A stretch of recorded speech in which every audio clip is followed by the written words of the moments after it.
Nah, Bapak Ibu yang saya muliakan, ini jadi walaupun saya tidak sering-sering ke sini, jarang-jarang, tapi alhamdulillah ada ini dari Uswah TV, Bapak Ibu. Jadi beliau ini tim dari Uswah TV yang ikuti banyak ustadz. Nah, salah satu yang diikuti itu saya. Saya diikuti beliau biasanya Rabu, Sabtu, Minggu, 3 hari. Di ceramah-ceramah saya yang tidak Bapak Ibu bisa simak di sini, di tempat-tempat lain ada rekamannya. Nanti ketik saja di YouTube tuh Uswah TV. Ada sekian banyak ratusan ceramah-ceramah saya yang mudah-mudahan bisa bermanfaat untuk Bapak Ibu. Inilah kehebatan teknologi sekarang. Kalau Bapak Ibu dengar ceramah saya di sini begini saja, keluar musola hilang mikoto. Enak, apalagi mula 60 kau dengar ceramah 10 di KCN sabali lupanya. Enak. Nah, tapi dengan adanya rekaman bisa Bapak Ibu ulang lagi, yang lupa nanti dilihat lagi ya. Nah, itu untungnya. Jadi sudah banyak ya rekaman ceramah-ceramah saya itu ya, sudah ratusan, dan itu bisa dilihat saja nanti di Uswah TV. Jadi andai kata Bapak Ibu tidak banyak saya datang ke sini, tidak usah khawatir juga Pak Pengurus. Ada ceramah saya yang sudah di-online-kan sejak kurang lebih beberapa bulan yang lalu kita mulai, Pak. Ya, jadi belum cukup setahun juga. Awalnya Ramadan lah. Ya, di akhir Ramadan kemarin baru beliau ini ikut saya. Gitu. Jadi begitu Bapak Ibu ya. Nah, malam ini kita akan bahas surat Fussilat. Surat Fussilat, surat yang ke-41, ayat 30 sampai 31 ya. Surat Fussilat ayat 30 sampai ayat 31. Kita baca ayatnya Bapak Ibu ya, biar Bapak Ibu simak dan ulang nanti di rumah. A'udzubillahi minasyaitonirrajim. Innallazina qalu rabbunallah summastaqamu tatanazzalu alaihimul malaikatu alla takhafu wa la tahzanu wa abshiru bil jannati allati kuntum tu'adun. Kata Allah, sesungguhnya orang-orang yang berkata Tuhan kami adalah Allah, maksudnya mereka beriman. Mereka berkata Allah Tuhan kami, maksudnya dia beriman itu. Lalu mereka istiqamah melakukan satu amal. Istiqamah ini maksudnya tidak pernah putus, Bapak Ibu.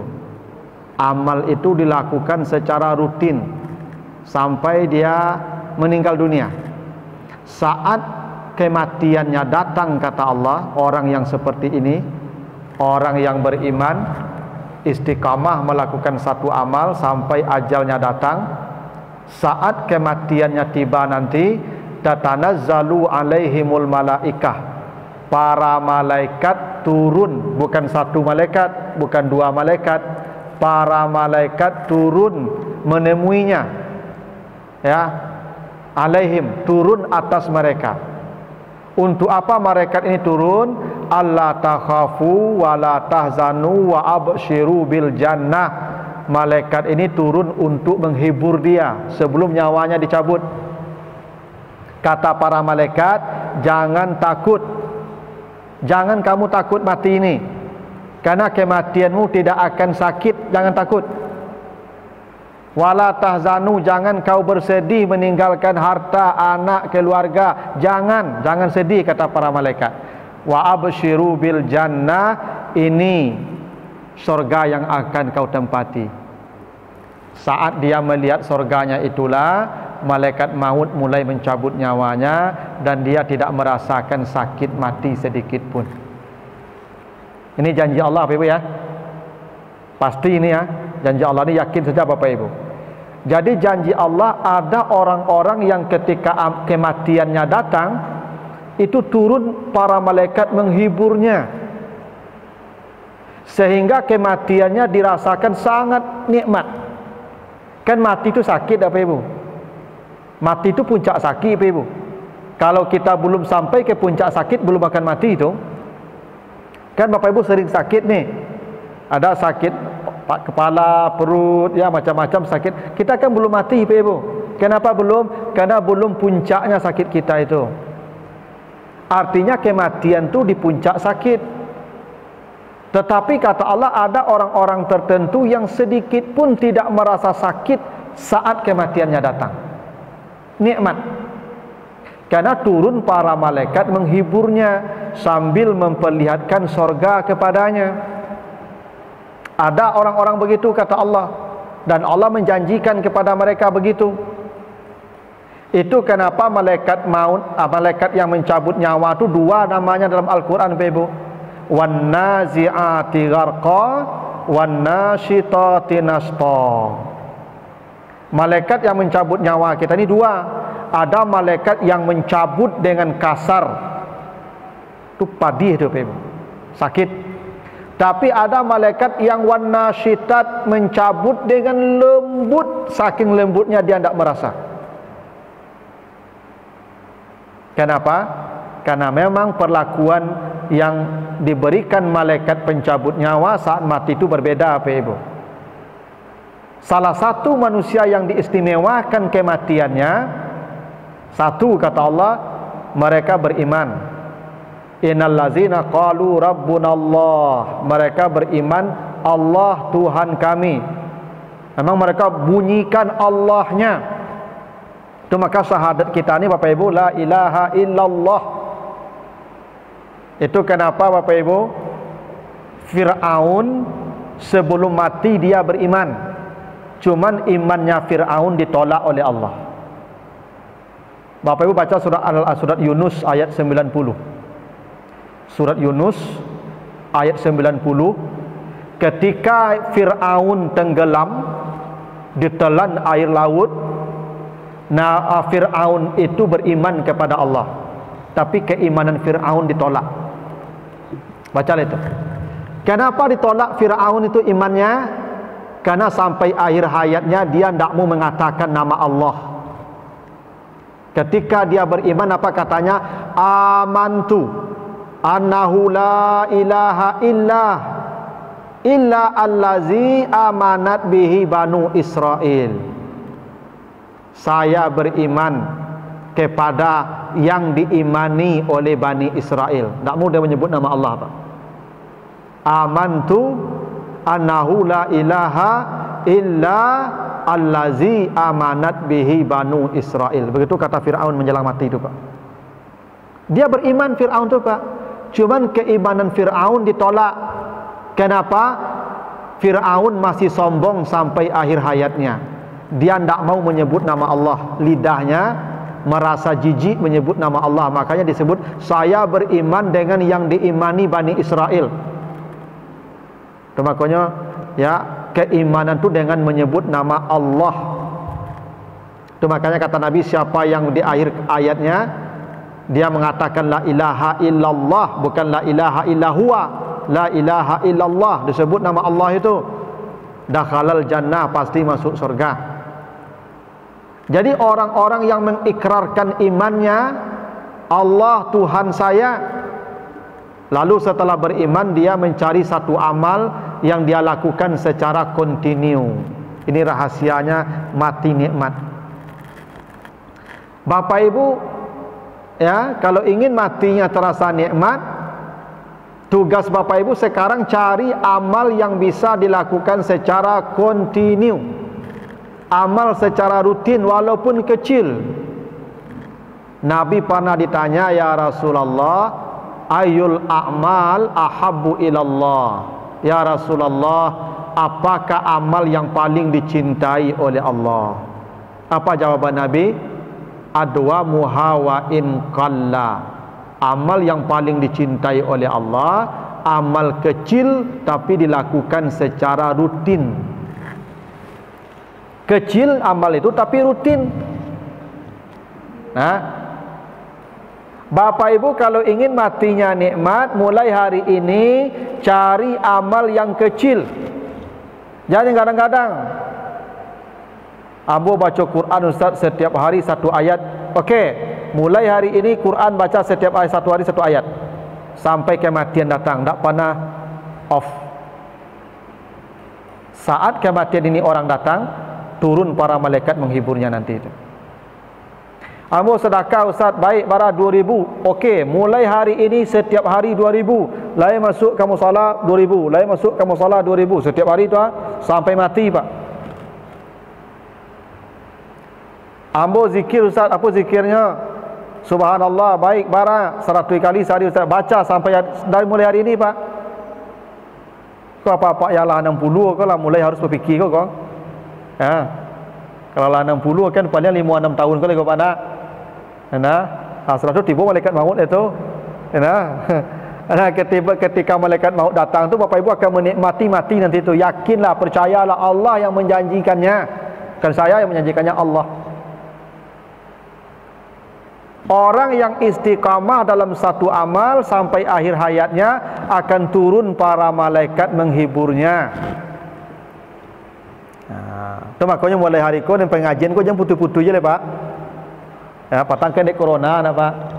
Apalah. Tapi mulai hari kau kalau lah mulai pengajian Selasa kau jangan putu-putu je lah. Pokoknya hadir setiap Selasa. Yakinlah Bapak Ibu ketika mati nanti nikmat matinya tu. Saya berjanji setiap ada pengajian di musala saya datang. Tak pernah tidak kecuali musafir atau sakit.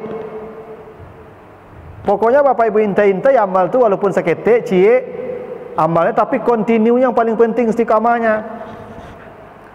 Amal yang istiqamah ni Bapak Ibu nilainya spesial Bapak Ibu. Nanti Bapak Ibu baca surat Jin. Surat Jin ayat yang ke-16. Surat Jin. Kata Allah, wa alla wistaqamu 'ala tariqati la asqainahum ma'an ghadaqa.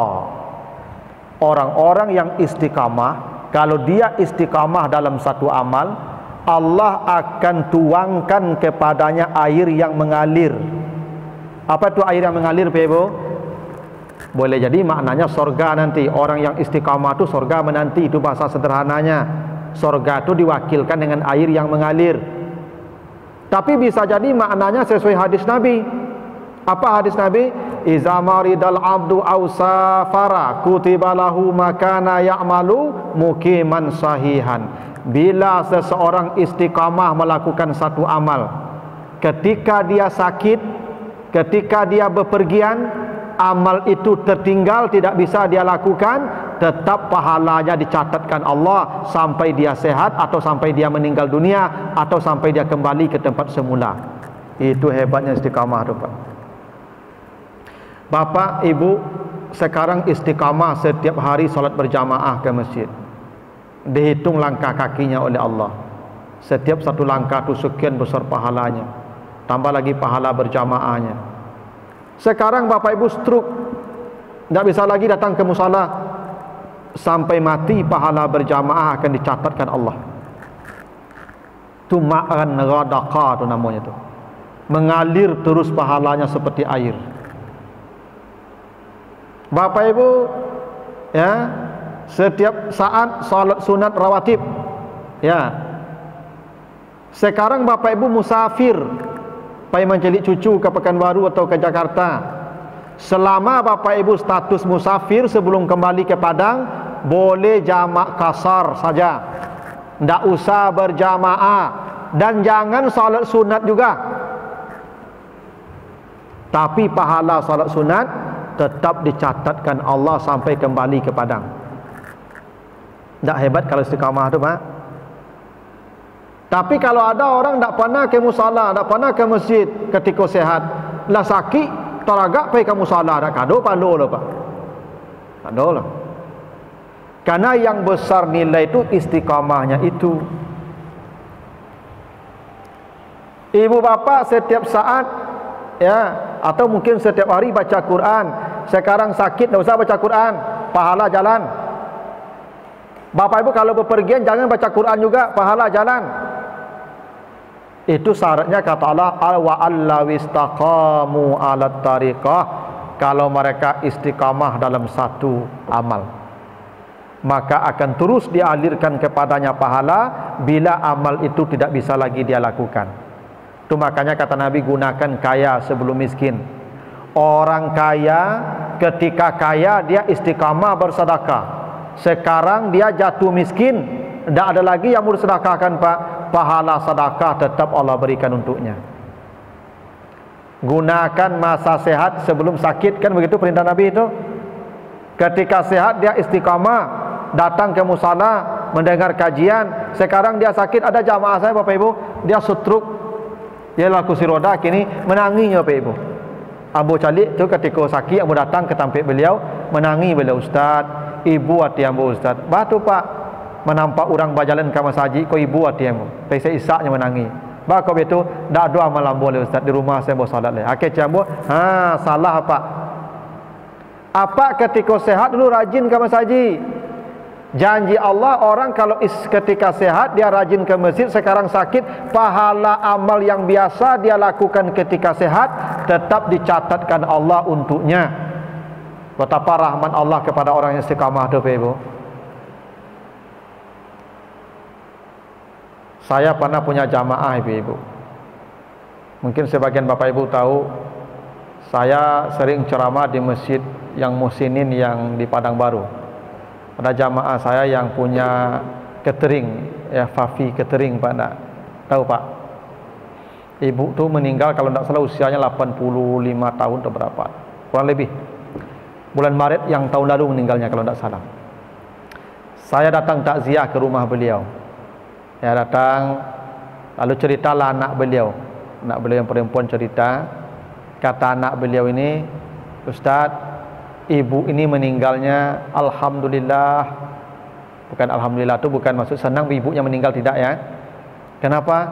Karena proses meninggal ibu ini sangat menggembirakan, sangat membahagiakan kami. Jadi beliau itu ibu ketika corona sedang heboh-heboh tu, ya, beliau meninggal itu jam 4 pagi menjelang subuh. Itu siang itu kondisi sudah berat. Dan anak-anak ingin membawa beliau ke rumah sakit dan beliau tidak mau. Kata beliau, tidak apa-apa di rumah saja. Nanti, kata beliau begitu, andai kesadaran saya hilang, tolong ajarkan la ilaha illallah ke telinga saya ya. Jangan tinggalkan saya. Itu pesan beliau Pak. Andai kesadaran saya hilang nanti, maka ajarkan la ilaha illallah. Itu aja cukup. Tak usah ke rumah sakit. Lah sepakat. Jam 3 pagi tu beliau sudah mulai agak sesak nafasnya. Dan beliau berkata ke anak-anaknya, "Kok jam 3 pagi, Ibu?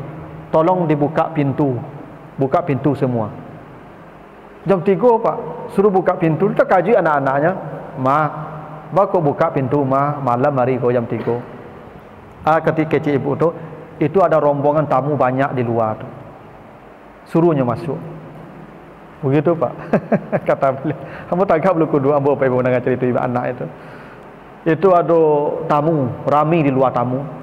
Biarlah mereka masuk sadonya, suruh masuk. Ya kan? Tu anakku tambah heran, ya tidak mungkin orang datang jam 3 pagi, buka saja, buka. Sudah buka pintu Pak Ibu, hidupkan lampu rumah kita semua. Semua lampu bola-bola hidup. Kenapa hidupkan semua lampu Ya malu lah awak tamu awak di rumah tu bakalam kalam awak. Gitu. Lah jam setengah ampe itu, beliau minta miring ke kanan. Tolong miringkan nama ke kanan. Miring. Begitu miring ke kanan Bapak Ibu, beliau sendiri yang mengucapkan tanpa diajarkan, la ilaha illallah Muhammadur Rasulullah, dan meninggal dunia tanpa sedikit pun hilang kesadaran dengan kalimat la ilaha illallah tadi. Dan kata anak beliau, Pak Ustaz, ada amal ibu ini yang tak mungkin kami bisa melakukannya. Apa itu? Ternyata ibu ini setelah bertahun-tahun sejak suami beliau meninggal, tidak pernah Al-Quran itu khatam lebih dari 3 hari. Bertahun-tahun lamanya Al-Quran setiap 3 hari khatam. Setiap 3 hari khatam. Sehari 10 juz, sehari 10 juz, sehari 10 juz. Terakhir ini kata anak-anak beliau, menjelang beliau meninggal ini, karena nafas sudah sesak, kami yang menghatamkan yang terakhir itu.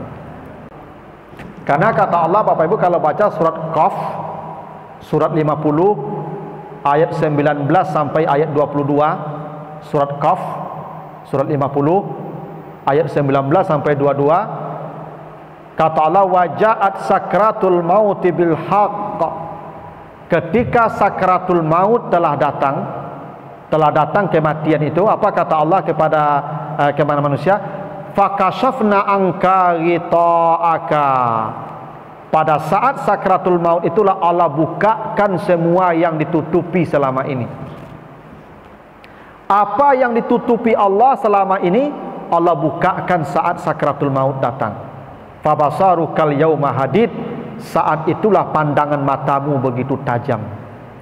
Saat kematian itulah Bapak Ibu kita melihat ada malaikat, ada setan, ada sorga, ada neraka, ada alam barzah, ada pahala. Semua kita lihat.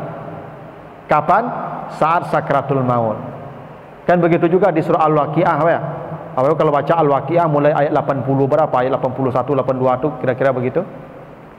Kata Allah, kami lebih dekat kepadanya dari kamu yang duduk di samping yang akan mati itu. Walakin la tubsirun. Tapi kamu tidak bisa melihat kami. Malaikat maksudnya.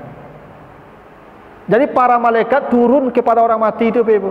Cuman kita tidak melihat mereka. Yang melihat yang bersangkutan saja. Itu makanya ibu tadi nyuruh buka pintu sadonyo. Denyo tampak, dia anak-anaknya dah tampak lah Ibu. Tamu-tamu yang dikirim Allah datang tu. Syaratnya istiqamah. Tapi kalau orang yang banyak dosa Ibu, turun juga malaikat.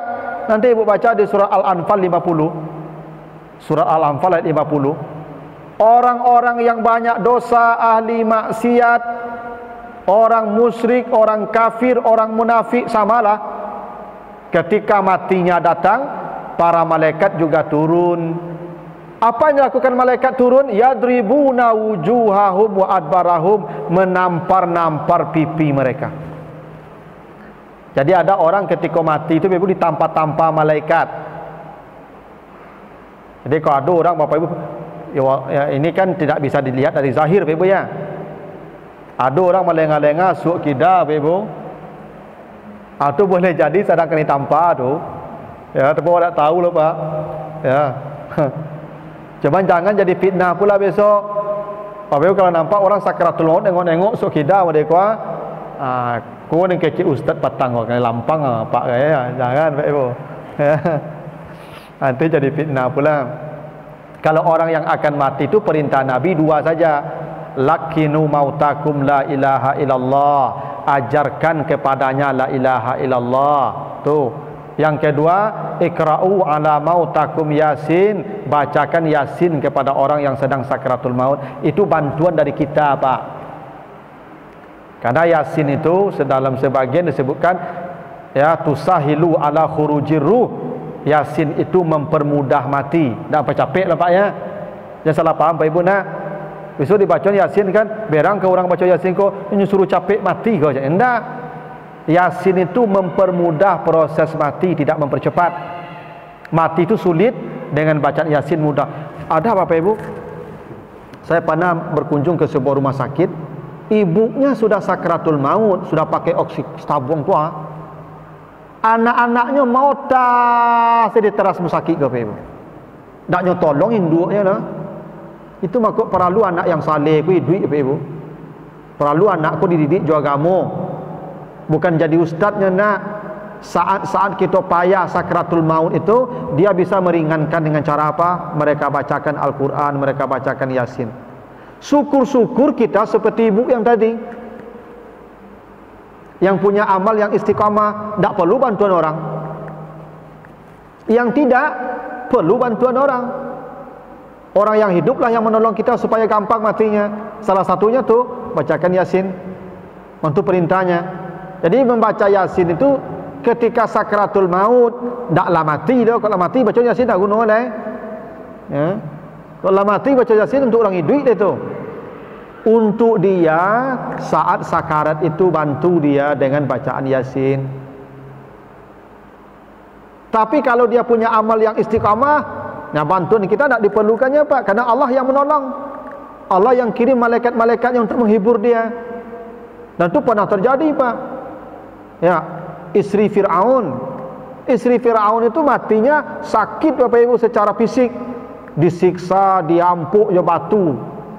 Jadi istri Firaun itu terakhir dihimpit dengan batu besar. Tapi dia tidak merasa sakit. Kenapa? Allah memperlihatkan sorga kepadanya, para malaikat datang. Dia berdoa kan. Istri Firaun itu Ibu, dia istiqamah. Tapi dia tidak beramal aktif. Karena begini Bapak Ibu, amal ini ada dua. Ada amal aktif, ada amal pasif. Yang amal aktif seperti tadi baca Quran, salat sunat, tahajud, itu namanya amal aktif. Tapi ada amal pasif. Apa tuh amal pasif? Amal tidak mengganggu orang, itu amal pasif namanya itu. Istri Firaun tidak salat, tidak puasa, tidak zakat, tapi dia tidak melawan ke suaminya walaupun kasar. Itulah amalnya.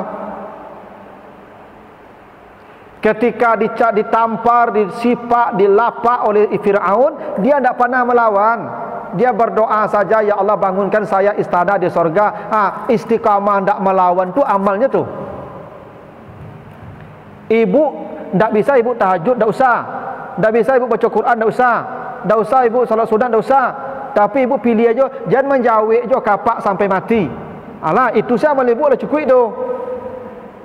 Ibu-ibu yang penjawik kau mati payah besok tu. Sayolah kamu. Ya.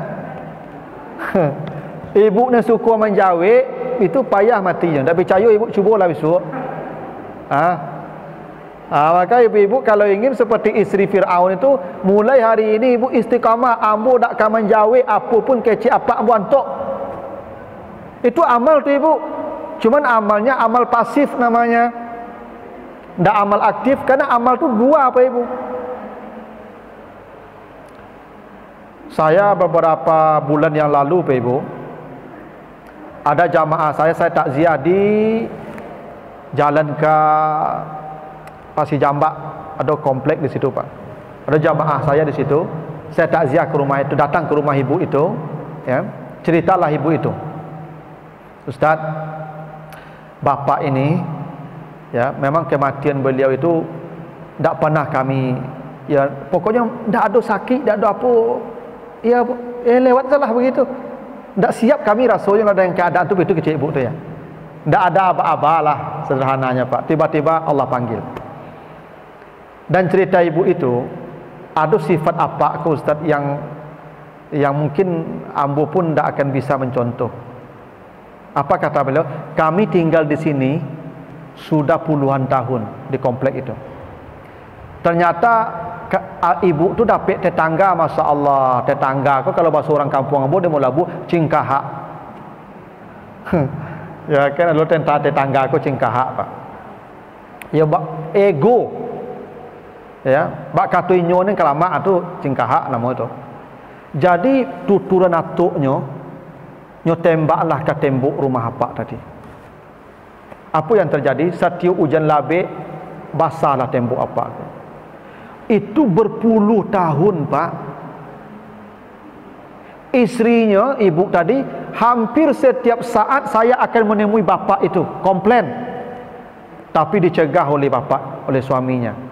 Apa kata suaminya? Jangan pernah menemui dia untuk mengadukan perkara ini. Kenapa? Dia pasti tahu atap rumahnya ke tembok kita. Tak mungkin dia tak tahu. Dia pasti tahu. Karena dia pasti lihat atapnya tu.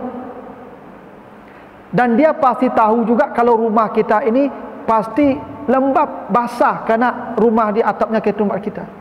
Tapi kalau itu yang membuat dia bahagia, biarkan dia dengan kebahagiaannya. Jangan ganggu kebahagiaannya. Sampai mati ya Pak tu tak pernah komplain. Tak pernah. Dan sampai mati pula beliau melarang isteri beliau komplain ke bapak. Itu istiqamah namanya Pak Ibu. Ya. Dia tak melakukan salat, tak melakukan puasa, tak melakukan zakat, tapi istiqamah dalam amal pasif. Makanya Bapak Ibu yang hadir ini ya, mulailah Bapak Ibu berfikir, mulai malam kini fikirkanlah, besok pagi terambo kini yang kena mulai Tapi itu tak bisa tinggal sampai mati Bapak Ibu. Ada orang amalnya Bapak Ibu setiap hari kasih makan orang. Itu amalnya. Setiap hari dia cari orang untuk makan. Kalau tak makan ketampeknya nyantai makan ke rumah orang tu atau ke orang. Pokok setiap hari bagi orang makan. Bisa. Itu amal Nabi Ibrahim tu Bapak Ibu. Nabi Ibrahim dalam kitab Ihya Ulumuddin diceritakan Ibrahim tidak pernah tidur di malam hari sampai akhir hayatnya. Tak pernah tidur di malam hari kecuali dia sudah memberi makan 10 sampai 100 orang. Itu Nabi Ibrahim Pak. Jadi kalau ada ibu-ibu itu bisa aja. Tahu Pak kan misalnya kan ada wirid setiap Selasa Pak. Jadi ustaz yang wirid di situ makan sampai ibu. Makan sampai apa? Setiap Selasa itu. Oh itu mantapnya tu Pak. Berubah jadwal busuk Pak. Jadi begitu. Nah, jadi Bapak Ibu pilih sajalah amal apa yang Bapak Ibu suka, tapi ingat jangan yang berat-berat amalnya. Pilih amal yang kecil tapi bisa rutin. Bisa rutin. Di tempat tinggal saya, Bapak Ibu ada ibu-ibu yang saya perhatikan setiap masuk musala subuh tu selalu ke kotak. Setiap masuk musala selalu ke kotak. Dah bertahun-tahun memperhatikan tu tak pernah absen Bapak Ibu. Aku ibu ko tu istiqamahnya tu. Ya. Ini tak banyak-banyak Bapak Ibu, tapi rutin silakan. Yang tak bisa amalnya aktif, silakan amalnya pasif. Ambo tak bisa tahajud tarik Ustaz, tak apa. Ambo tak bisa baca Quran tarik tak apa. Ataupun daluk ibunya yang tadi saya lah. Mulai hari ku ambo dak akan menjawab le Ustaz, ambo antuk selai sampai apa mati itu sampai ambo mati. Itu. Besok ketika mati ibu rasakan sesurang. Wah rasanya nikmat nikmatnya. Ya silakan Pak.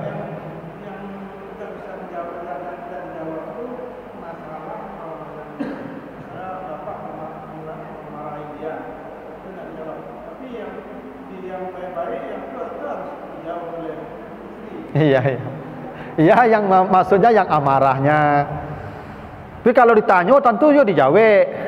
Kalau ditanya ibu antuk, siapa kok antuk? Ibu mau tanya, ambo istiqamah, itu tak bisa tu. Itu salah paham istiqamah itu. Ini kan ibu sakit rasanya perasaan ya nak.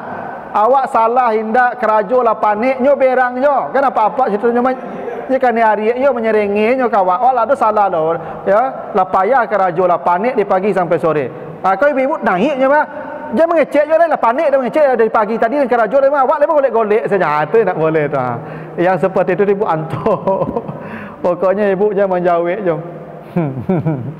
Karena ada ibu-ibu ko bukannya menjawab Pak, malah lama lah berang-berang kapak. Inyolah berang kapak. Ada ibu-ibu ko yang lama saya menyuruh apa? Pak, angkat kau Pak. Pak, ambil kau Pak. Pak, angkat kau Pak. Okey, cik apa? Cik lah ibu je. Okey, cik ibu tu jangan menjawab je. Ini lagi cik bilang kapak je tu. Nah, ibu-ibu yang serupa itu tu nanti payah mati itu. Cayolah kamu. Itu. Ya, jadi kalau selama ndak maksiat kecuali ibu dilarangnya salat 5 waktu. Tak usah patuh. Dilarangnya ibu puasa Ramadan, tak usah patuh. Tapi lain dari itu, ibu wajib patuh. Ada jamaah saya tanya, Ustaz, saya sudah bertahun-tahun dilarang suami saya menemui keluarga. Ada yang curhat ke saya begitu ibu. Sudah bertahun-tahun ternyata tak boleh menemui keluarga ayah ibu, tak boleh ke sana. Apakah saya harus patuh juga Ustaz? Saya bilang, kalau ibu sudah menikah, ibu 100% milik suami ibu. Ibu tidak punya pilihan kecuali patuh saja selama tidak disuruhnya syirik. Selama tidak disuruhnya meninggalkan salat dan puasa. Menjenguk orang tua itu tidak ada lagi urusannya dengan ibu. Karena ayah ibu sudah menyerahkannya kepada ibu. Menyerahkan ibu kepadanya. Tentu suami yang paham agama tidak akan melakukan itu. Tapi kan tak selalu suami itu ideal. Ada seperti Fir'aun tadi. Ya nak? Kau dapat ibu suami seperti Fir'aun, maka patuhi dia. Tapi jangan untuk maksiat. Ya menemui orang tua dilarang Ustaz, memang tak apa-apa. Karena orang tua ibu bukan kewajiban ibu. Orang tua laki-laki, orang tua perempuan milik anaknya laki-laki.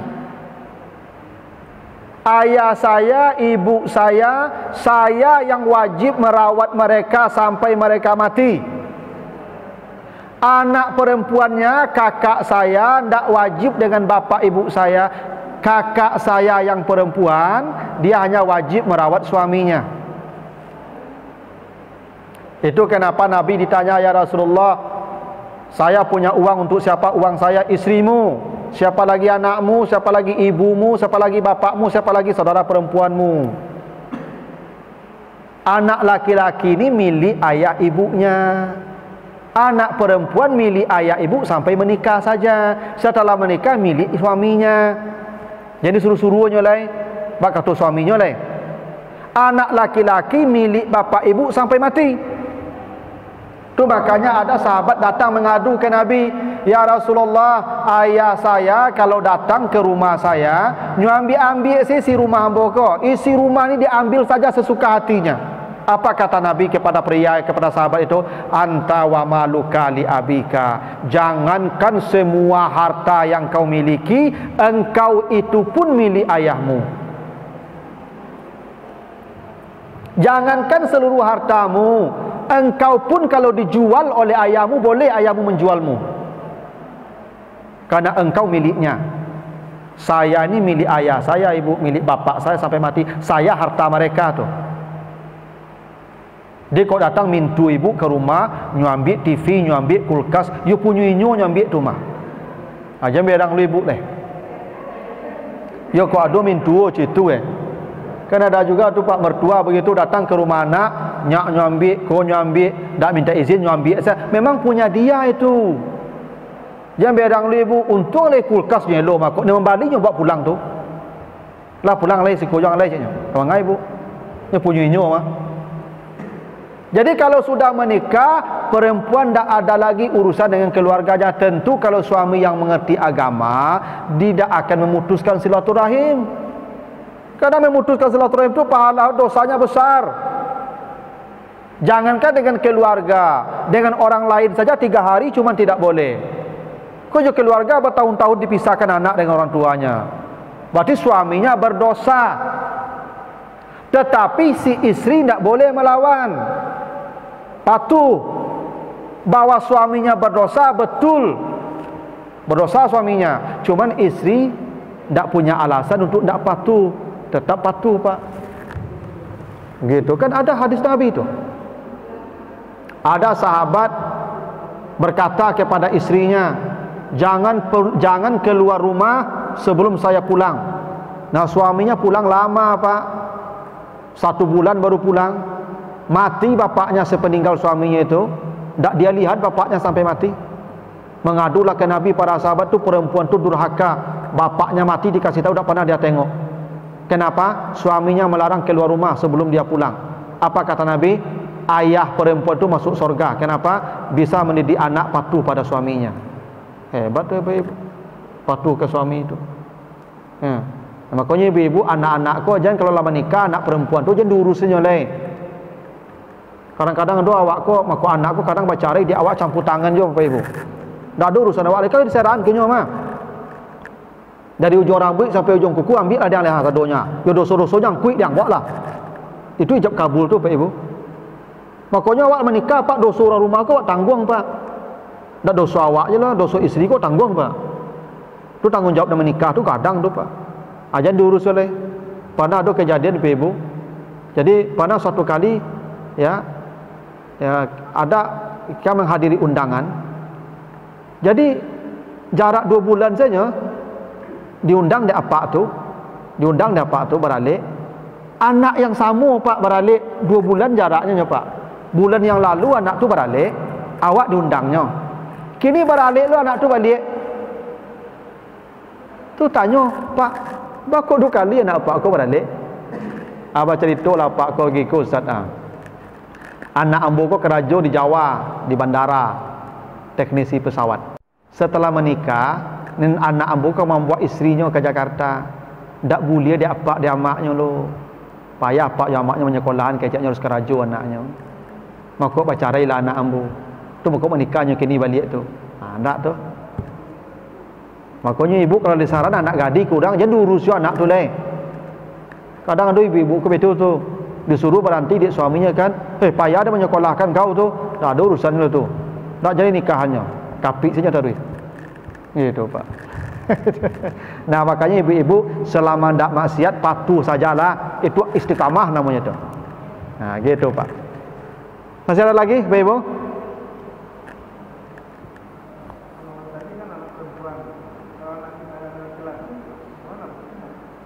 Anak apa yang laki-laki? Oh, boleh. Kan Nabi Ibrahim pernah datang ke rumah Ismail. Begitu datang ke rumah Ismail, kan istri Ismail pun tak tahu kok ayah Ismail kok mintuonya kok. Baca ritolah istri Nabi Ismail kok tentang keburukan Nabi Ismail. Bahasa awaknya istri Nabi Ismail kok ember. Ember istri Nabi Ismail kok. Ada ibu-ibu kok dia duduk ni baca rituan suami. Ada, Pak. Yang diceritakan tu bukan prestasi suaminya, perangai-perangai buruk suaminya ceritakan kurang. Ember dah itu. Ya. Ketika Ibrahim hendak pulang, karena Ismail tidak ada di rumah. Apa kata ya Nabi Ibrahim kepada menantunya itu? Sampaikan ke Ismail nanti, tolong ganti bandul rumahnya. Setelah pulang Ismail dikasih tahu oleh istrinya, ada tadi bapak-bapak begini. Ismail itu ayahnya. Apa katanya? Dia berpesan agar engkau mengganti bandul rumah. Maka Ismail menceraikan istrinya. Jadi Ismail menceraikan istrinya itu atas perintah bapaknya. Karena pertimbangannya pertimbangan agama, maslahat. Boleh. Jadi kalau seorang bapak menyuruh anak laki-lakinya menceraikan istrinya, boleh. Tapi kalau seorang ayah menyuruh anak perempuan minta cerai ke suaminya, tidak boleh. Kata Nabi, ayyumra'atin talabat min zawjiha talaqaha faharamun 'alaiha raihatul jannah. Perempuan mana saja yang minta cerai pada suaminya tanpa uzur, haram mencium aroma sorga. Bukan masuk sorga haram, mencium aroma sorga haram. Itu makanya istri Fir'aun tidak minta cerai.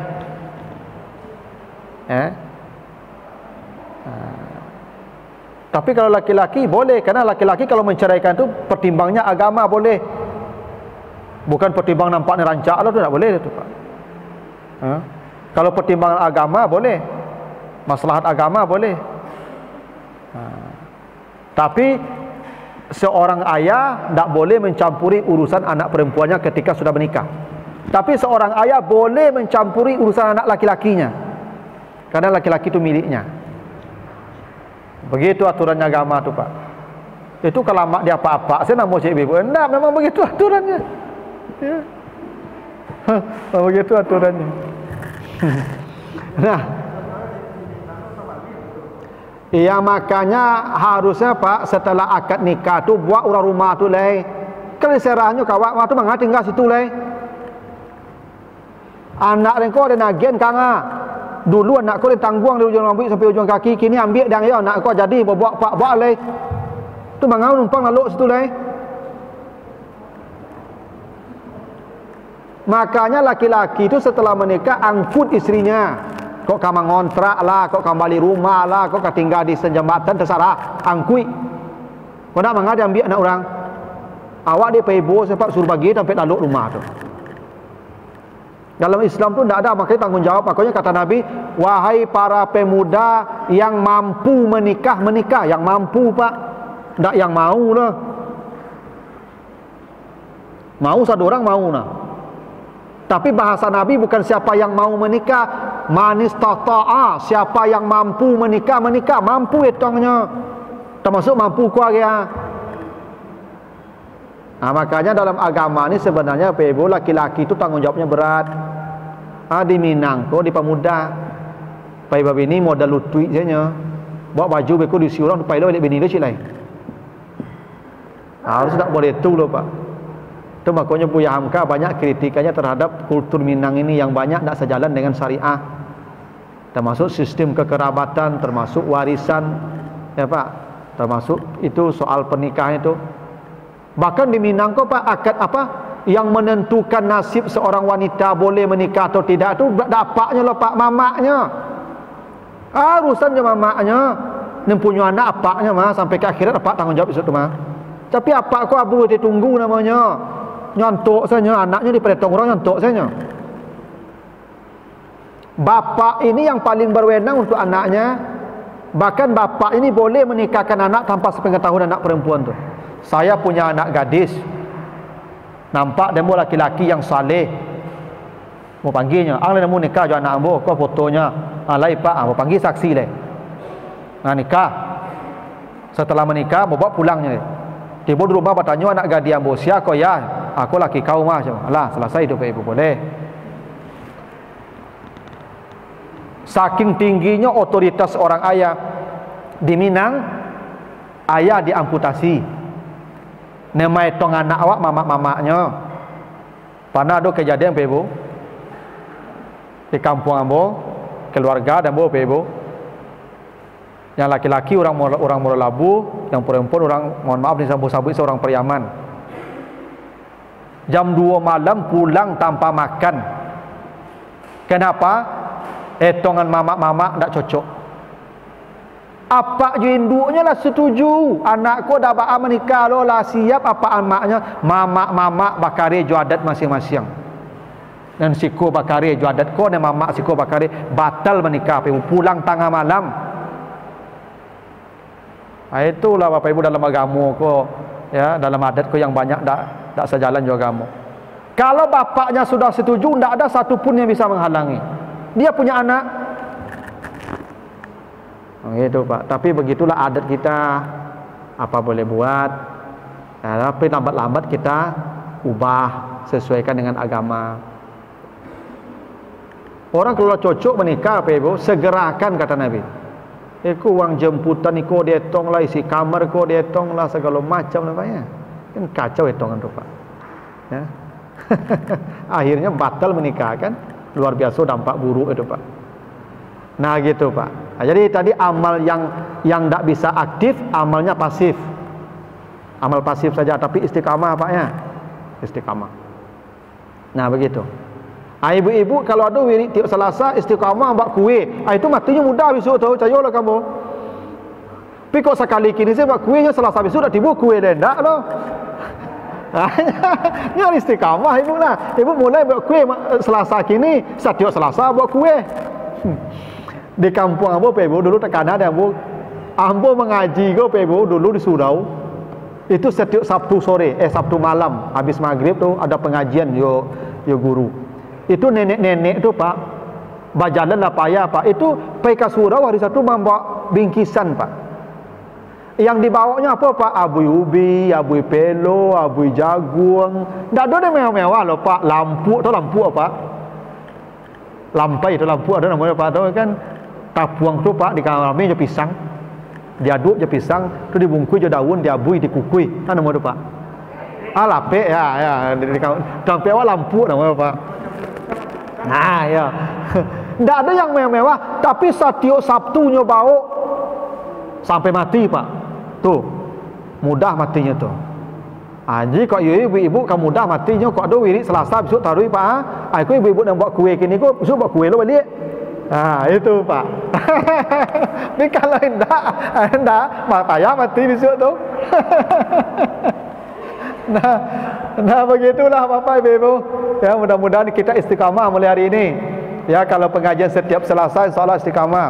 Ya sampai akhir hayat kita, kecuali memang kondisi darurat. Itu kalau sudah kondisi darurat pahala tetap jalan. Gitulah. Lah itulah Ibu Bapak, lah kancang baunya.